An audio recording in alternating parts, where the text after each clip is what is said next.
L'épopée des maîtres en bois à Villejuif-le-Verdé remonte aux environs des années 1850. À l'origine, on pense que de nombreuses personnes ont fabriqué des maîtres individuellement. Qui se souvient? Qui se souvient du passé glorieux de ce petit village, sis aux confins de l'Aube et de la Haute-Marne? Et pourtant, cette histoire n'est pas si ancienne, qui fit de Ville-sous-la-Ferté la capitale improbable du fameux maître pliant en bois.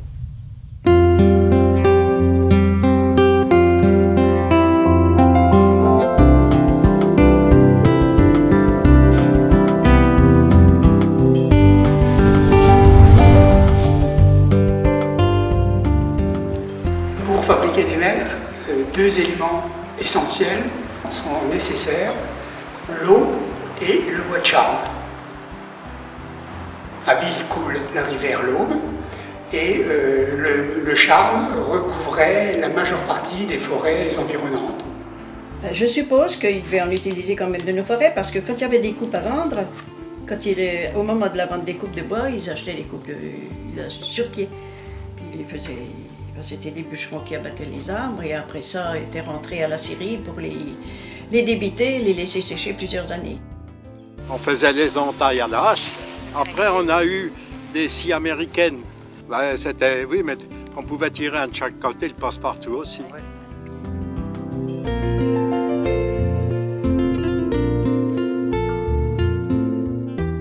Et après, on s'est mis avec des tronçonneuses, à deux, avec un moteur de 4 chevaux dessus.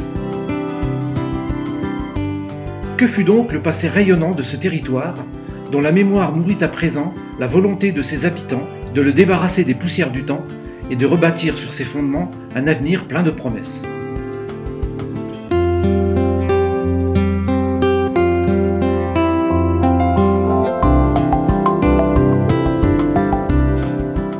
Ça se développe par la création de 3 entreprises, les 3 entreprises qu'on a connues jusque dans les années 1980. La première, c'est Thévenard Berthold. On a l'entreprise Layet-Sheps, qui elle remonte à 1886, et puis Chantraine Frères. L'essentiel était la fabrication des mètres, mais les 2 usines de mètres, qui étaient Thévenard d'une part, Layet-Sheps de l'autre, fabriquaient en plus des mesures métriques qu'on appelait, c'est-à-dire des mètres de couturière, des mètres forestiers. Ils ont fabriqué aussi des toises, des fausses équerres. Et l'entreprise Chantraine, elle, fabriquait plus des règles d'école, des doubles décimètres, triples décimètres de différentes formes, et voilà. Ils arrivaient ici avec le tronc entier, ils enfilaient le tronc jusqu'au bout, ça allait jusqu'à la rivière, et il y avait des machines qui coupaient les côtés pour enlever l'écorce. Voilà, c'était la première opération, c'était ça. Alors après, ça passait dans la salle des machines avec des scies qui travaillaient le bois, qui le faisaient de plus en plus petit, jusqu'à obtenir des planchettes dans lesquelles ils allaient construire ils allaient faire les doubles décimètres. Voilà. C'est les 3 entreprises qui ont permis le développement des fabriques de mètres et dérivés à Villejuif-le-Verdé. Ils vendaient partout en France, mais ils exportaient dans le monde entier.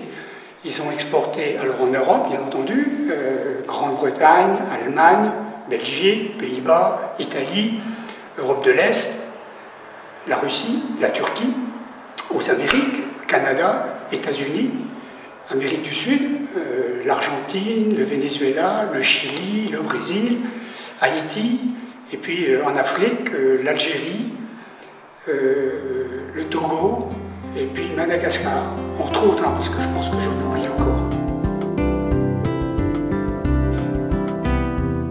En dehors des agriculteurs, en dehors des commerçants et artisans, et des personnels de l'administration pénitentiaire, toutes les familles avaient un, voire plusieurs membres qui travaillaient dans ces entreprises. Je pense que les hommes travaillaient aux forges du Clairvaux, aux forges de Saint-Bernard, et les épouses, les femmes, travaillaient aux usines de Metz.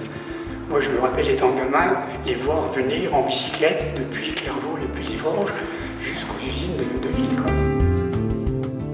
Les Forges remontent à l'époque de Saint-Bernard, puisqu'elles ont été créées par Saint-Bernard. Et puis, il y avait les usines de Chaux, et puis les usines de Maître.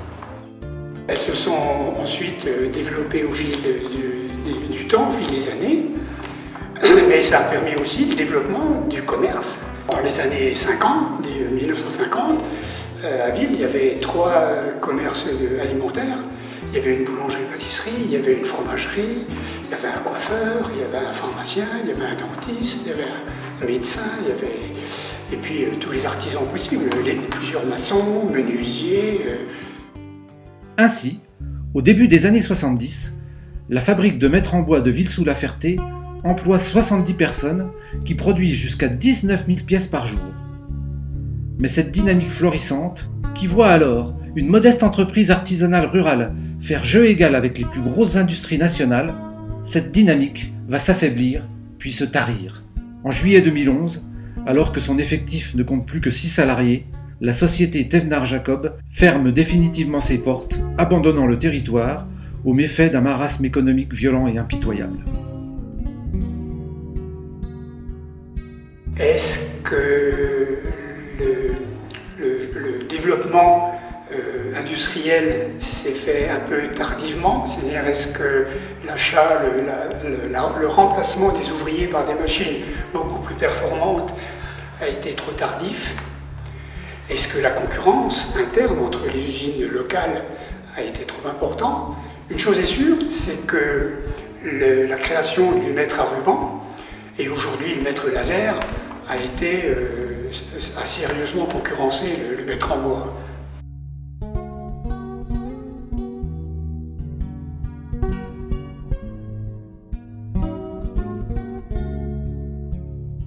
Aujourd'hui, des commerces, il n'y en a plus. Il y a une boulangerie et encore c'est un dépôt de pain. Il existe encore la pharmacie, il n'y a plus de médecin, il n'y a plus de dentiste, il n'y a plus de coiffeur. Alors il y a encore des artisans, des électriciens, plombiers, mais ça s'arrête là, quoi. Il n'y a plus de fromagerie, il n'y a plus rien, absolument plus rien. Le village se meurt, faut reconnaître. Hein. La commune de Ville-sous-la-Ferté est-elle définitivement condamnée aux éternels regrets et à la lente désertification qui frappe inéluctablement tant de nos territoires ruraux? La volonté de sa municipalité et de sa population de réagir et agir en a décidé autrement. Aujourd'hui, les Bayas, habitants de Ville-sous-la-Ferté, sont activement mobilisés autour d'un projet fédérateur et ambitieux. La création dans la commune d'un écomusée du Maître en Bois.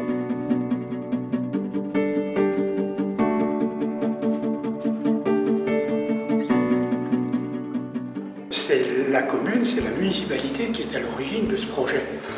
Lors de la vente publique qui a eu lieu en 2011, en juillet 2011, la municipalité a racheté toutes les machines, dont une partie se trouve là, et puis tous les matériels qui se trouvaient à l'intérieur, les mètres qui venaient d'être fabriqués, qui étaient prêts à partir, tout simplement parce qu'elle souhaitait, justement sous une forme associative, que soit créé un musée du Maître en Bois. Voilà. Donc ça, c'est l'origine même de notre projet. Et là-dessus, une réunion publique a eu lieu et on était, je ne sais pas, une 60aine de personnes qui se sont dérangées, des gens qui avaient travaillé, et puis des gens de l'extérieur qui sont venus parce qu'ils étaient intéressés par le projet. Les enjeux, c'est permettre justement que vive la mémoire locale de cette fabrication de mètres, parce que je me mets à la place des gens qui ont travaillé. Ça n'est pas mon cas, mais j'imagine que les gens qui ont travaillé peuvent s'imaginer quand même que c'est un peu dommage que ça ait disparu. C'est un petit peu notre espoir aussi, hein, c'est de rentrer justement dans un circuit touristique où on retrouverait alors non seulement Bailleul, Clairvaux, mais aussi Colombey, la fleuristerie des rues d'Orge. Alors, au travers des réunions et retrouvailles, les souvenirs affleurent. Mémoire du travail, mémoire des gestes, mémoire des souffrances, mais surtout des bons moments passés ensemble et d'un passé glorieux avec lequel tous souhaitent renouer. Ça, c'était les lames, il y en avait une douzaine normalement. Et vous vous rendez compte que ça, on ne peut pas imprimer dessus. Et puis même, une fois que le double mètre ou le mètre est monté, ça casse. On trie les branches, on enlève les déchets, on les place dans les colonnes. Et ensuite, elles passent dans la machine, elles sont poncées pour les ramener à la même épaisseur.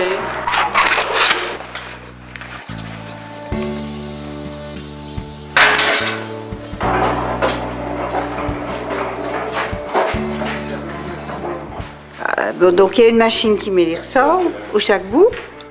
Et après, on les assemble avec des rivets.